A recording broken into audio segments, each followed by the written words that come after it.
Good morning, everyone. It's 4:30 a.m., and I've just finished some early morning energy work for a client ILL call Sandy. As I was working, I had some pretty classic physical responses: spontaneous yawning, tears, even some jerks and twitches. In somatic language, this is what's known as parasympathetic discharge and release. It's the body unwinding. In more energetic terms, something heavy moved. So I thought it would be interesting to pull some cards to get a symbolic reflection of this session. I'm not using these for fortune telling, but more as a mirror to understand the energetic shift that took place. I'll do a simple 3-card spread for before the session and 3 cards for after. Let's start with the before state. The first card out is the 8 of Swords. This card shows a person who appears bound and blindfolded, surrounded by swords. But if you look closely, the bindings are loose and there's a clear path out. This isn't about being truly trapped. It's about mental entrapment. It points to looping thoughts, old stories we tell ourselves, that feeling of "I can't get out of this." For Sandy, this suggests the cage is conceptual, a self-limiting belief system, not an external force. Energetically, it's a compressed field.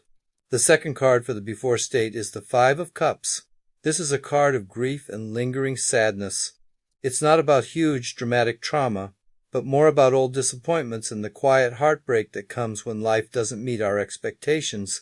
It speaks to a fixation on what's been lost. This often creates that collapsed chest posture you see in people who are holding on to old sadness. It perfectly matches the sense I've had of her searching for something, feeling that something is unresolved underneath it all. Energetically, this is stagnant, heavy water, and the final before card is the Devil. Now, this isn't about evil. In this context, it represents attachment and compulsion.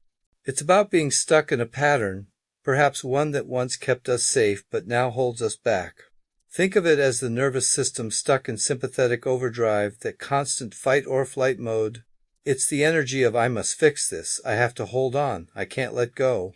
So the summary for before is compressed, grieving, and stuck. A system with high potential energy but very low mobility, trapped. Now let's look at the after spread to see what shifted. Remember my body's reactions, the yawning and tears. That's the signal that a shift occurred.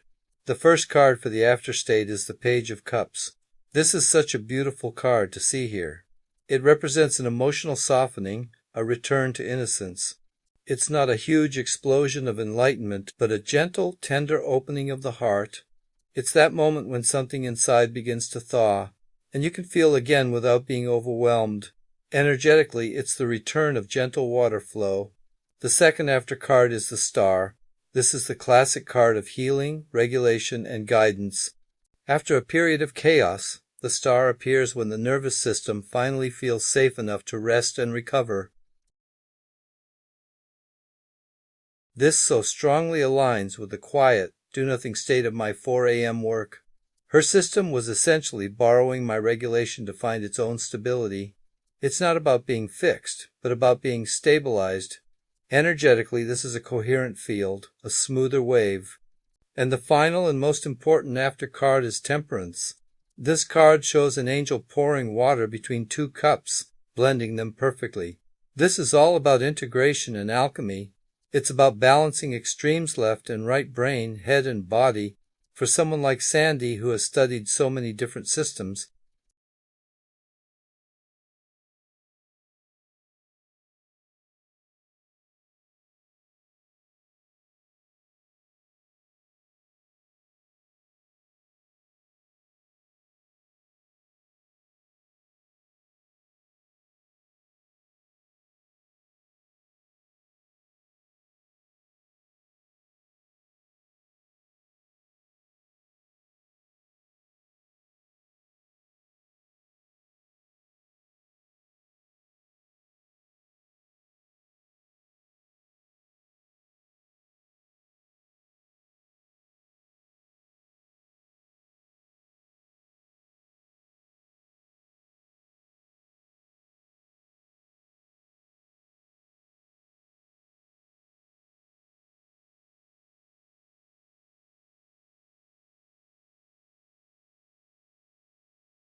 It is a powerful reminder that sometimes the most profound healing happens when we do less and allow more.